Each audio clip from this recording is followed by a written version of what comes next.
नमस्कार दोस्तों, welcome back to क्यूडेसरी for the daily dose of Indian football. And सबसे पहले बात करते हैं यहाँ पे दो नए फीफा स्टैंडर्ड स्टेडियम इंडिया में बनने वाले हैं। जी हाँ गाइस, ये बड़ा अनाउंसमेंट केरला गवर्नमेंट की ओर से यहाँ पे किया गया है। एक स्टेडियम कोझिकोडी में, दूसरा मल्लापुरम में। तो ये दो जगह को यहाँ पे आइडेंटिफाई किया गया है केरला गवर्नमेंट की ओर से to build a FIFA approve stadium. और ये अनाउंसमेंट यहाँ पे केरला गवर्नमेंट के जो स्पोर्ट मिनिस्टर है उन्होंने किया है, क्योंकि नेक्स्ट मंथ यहाँ पे केरला इंटरनेशनल स्पोर्ट्स समिट 23 से 26 जनवरी के बीच में ऑर्गेनाइज करने वाली है। और ये जो पूरा समिट है उसका बेसिकली एम ही वही है कि वो यहाँ पे केरला को एक स्पोर्ट इकोनॉमी बनाना चाहते हैं और केरला में और भी ज़्यादा यहाँ पे जो स्पोर्ट सेक्टर है उसमें इन्वेस्टमेंट हो। इसके चलते यहाँ पे चाहे वो नेशनल लेवल से हो या फिर इंडिया के बाहर से भी जो फॉरेन इन्वेस्टमेंट है वो यहाँ पे इस इंटरनेशनल समिट के थ्रू वो लाना चाहते हैं। एंड चाहते हैं कि केरला में और भी ज़्यादा स्पोर्ट यहाँ पे डेवलपमेंट हो। एंड हम सबको पता है कि केरला का जो फर्स्ट चॉइस स्पोर्ट है वो फुटबॉल ही है, तो डेफिनेटली वहाँ पे भी वो चाहते हैं कि और भी ज़्यादा इन्वेस्टमेंट आए। और जो बेसिकली जो एम है इस वो क्या बोलते हैं कि दो स्टेडियम को क्या बिल्ड करने का, वो वही है कि यहाँ पे आगे आने वाले टाइम में जो फीफा के क्वालिफायर्स मैचेस और इस तरह के मैचेस है वो यहाँ पे होस्ट करना चाहती है Kerala government. And this is the good news, क्योंकि ऑलरेडी हम सबको पता है कि ओडिशा गवर्नमेंट भी उसी डायरेक्शन में आगे बढ़ रही है कि एक स्पोर्ट इकोनॉमी वो बनना चाहते हैं। एंड सेम केरला गवर्नमेंट ने भी यहाँ पे एक अपना जो एम है वो रखा है कि उनको भी स्पोर्ट इकोनॉमी बनना है। तो this is the good news कि यहाँ पे और भी ज़्यादा स्टेट है वो यहाँ पे अब स्पोर्ट के बारे में सोच रहे हैं, ना कि सिर्फ फुटबॉल के बारे में, सभी स्पोर्ट के बारे में। And that's I think very good for the sport and particularly for the Indian football as per the infrastructure wise. लेकिन एक चीज़ हमें यहाँ पे याद रखनी है कि इस तरह के जो अनाउंसमेंट है वो पहले भी काफ़ी सारी यहाँ पे स्टेट गवर्नमेंट की ओर से हुए हैं, लेकिन उसके रिगार्डिंग कोई काम नहीं हुआ है। सो लेट होप सो इस बार ऐसा ना हो और ये दो नए स्टेडियम हमें आगे आने वाले टाइम में जल्द से जल्द नेक्स्ट कपल ऑफ ईयर्स में देखने को मिल जाए। That would be a great for Indian footballs infrastructure. उसके बाद बात करनी है गाइज यहाँ पे यूथ लीग के बारे में। तो फाइनली भाई पहले यहाँ पे यूथ लीग का अनाउंसमेंट किया गया, फिर एक डेट सेट की गई, उसके बाद उसको पोस्टपोन किया गया क्योंकि कुछ क्लब एकेडमीज ने बोला कि भाई हमारी टीम सी अभी तक रेडी नहीं है। तो फाइनली अब 13 दिसंबर से यहाँ पे अंडर 17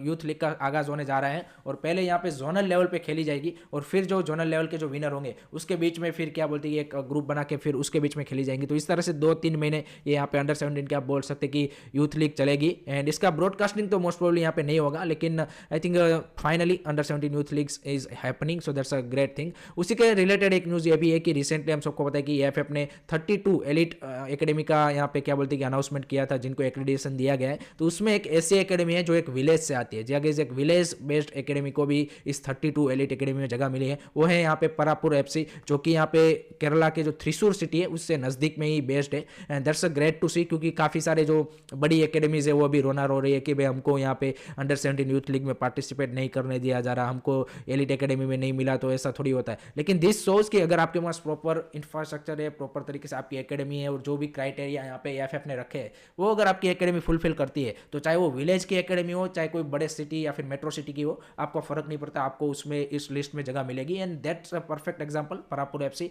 एंड परापुर एफसी ने भी काफ़ी ज़्यादा क्या बोलते हैं प्लेयर्स भी यहाँ पे प्रोड्यूस किए। वो यहाँ पे केरला की अंडर 12, 13, 14, 15, 16 जितनी भी यहाँ पे जो चैंपियनशिप है केरला की स्टेट की, उनके वो चैंपियन रह चुके हैं। उनके काफ़ी सारे प्लेयर यहाँ पे केरला को संतोष ट्रॉफी में भी रिप्रेजेंट कर चुके हैं। एंड और भी ज़्यादा यहाँ पे उन्होंने रेसिडेंशियल एकेडमी भी उनकी बन चुके हैं। सो दैट शोज कि आपके पास अगर प्रॉपर इंफ्रास्ट्रक्चर और प्रॉपर आपका एक एम और विजन है तो डेफिनेटली ऐसा नहीं है कि आपको कोई रोक सकता है। And this is the perfect example set by Parappur FC. उसके बाद बात करते हैं यहाँ पे भाई जो बेंगलुरु एफसी के हम सबको पता है कि साइमन ग्रेसन साहब को यहाँ पे सेक कर दिया है। उसके बाद यहाँ पे नए कोच की तलाश चालू हो चुके हैं और उसमें कुछ नाम यहाँ पे बढ़ चढ़ के आगे निकल के आ रहे हैं। सबसे पहले तो एल्बर्ट रोका जो उनके स्पोर्टिंग डायरेक्टर है, उनका एक तो नाम आना ही आना है। उसके अलावा एक सरप्राइजिंग नाम निकल के आया है जेराड जेरगोजा, जो कि उनके साथ पहले भी बेंगलुरु एफसी में एज असिस्टेंट मैनेजर काम कर चुके हैं अंडर कार्लोस कुदरात जब थे। एंड उसी को यहाँ पे कंसिडर किया जा रहा है, जिनको मतलब क्या बोलते कि गल्फ में भी कुछ क्लब को उन्होंने यहाँ पे क्या बोलते कि कोचिंग या फिर एज अ मैनेजर उन्होंने काम किया हुआ है। करंटली वो यहाँ पे विदाउट द क्लब है, तो उनको यहाँ पे कंसिडर किया जा रहा है। स्पेनिश है and UEFA Pro licence obviously. So I think really interesting profile. Already club के साथ पहले मतलब क्या बोलते काम कर चुके, तो उनको एक आइडिया है और ISL का भी उनको एक आइडिया है। So I think that would make you can say कि perfect sense for Bengaluru FC to take them as a क्या बोलते हैं कि manager of the Bengaluru FC. तो लेट्स सी कौन किसी का नाम यहाँ पे फाइनल होता है, that will be interesting to see. उसी के साथ यहाँ पे भाई जो मुंबई सिटी के नए हेड कोच है पेटर क्रेटकी, वो भी यहाँ पे भाई इंडिया आ चुके हैं, टीम के साथ ऑलरेडी जुड़ चुके हैं। यहाँ पे सीधा ही गोवा में वो जुड़े हैं टीम के साथ, क्योंकि जो नेक्स्ट मैच है वो यहाँ पे 12 दिसंबर को FC गोवा के साथ है। And that would B a big match for Mumbai city FC. तो जो पहला ही असाइनमेंट यहाँ पे पेटर क्रेटकी के लिए है वो यहाँ पे काफ़ी टफ रहने वाला है। एंड लेट्स सी किस तरह की टैक्टिक्स किस तरह के प्लान के साथ वो यहाँ पे टीम के साथ उतरते हैं। That would be really really interesting to see and I am really excited to see a new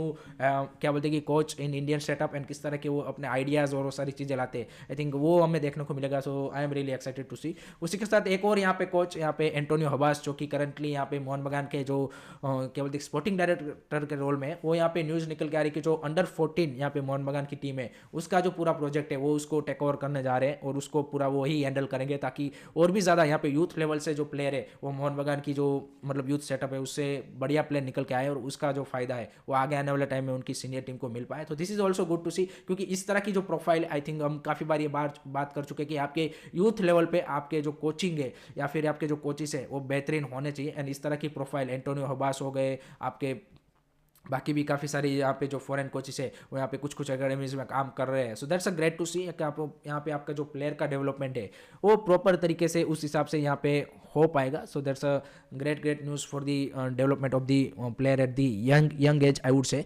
उसके बाद बात करनी यहाँ पे भाई ISL में आज जो मुकाबला होने वाला है north East United versus Hyderabad FC। North East United 5-0 से लॉस लेके आ रही है, सो डाउन एंड आउट है, लेकिन यहाँ पे जो पेड्रो बेनाली साहब है उन्होंने बोला कि एक एक्सीडेंट था, वन ऑफ द मैच था, लेट होप सो एंड हम इस मैच में स्ट्रॉन्गर कमबैक कर पाए। सामने हैदराबाद FC भी भाई डाउन एंड आउट है, जिस तरह से on the field of the field दोनों जगह पे जिस तरह से प्रॉब्लम से गुजर रही है। 2 फॉरेनर्स छोड़ के जा चुके हैं, 4 ही फॉरेनर्स आपके पास बचे हैं। लेट्स सी यहाँ पे बाकी भी फॉरेनर्स किस तरह से सोचते हैं इस मैच के बाद, और सारी जो प्रॉब्लम चल रही है आई थिंक उनका भी मोरल डाउन होगा। So I think North East United के पास एक परफेक्ट अपॉर्चुनिटी है कि अपना जो टॉप 6 में जो जगह है 6th पोजीशन वाली उसको यहाँ पे स्ट्रॉन्ग करना, क्योंकि यहाँ पे जो कल का मैच था वहाँ पे भाई ईस्ट बंगाल के पास एक गोल्डन अपॉर्चुनिटी थी यहाँ पे पंजाब FC जो कि लोअर ऑफ द टेबल है उनको हराने की, लेकिन एज एक्सपेक्टेड भाई ईस्ट बंगाल 5-0 से एक मैच जीती, दूसरे मैच भाई 0-0 से आपने होम पे ड्रॉ कर लिया। एंड यहाँ पे जो उनके पास मौका था कि जो 6th पोजीशन पे लीड लेने का पॉइंट था वो उन्होंने यहाँ पे गवा दिया है बाकी टीमों से। यहाँ पे बेंगलुरु, चेन्नई, नॉर्थ ईस्ट इन सबसे यहाँ पे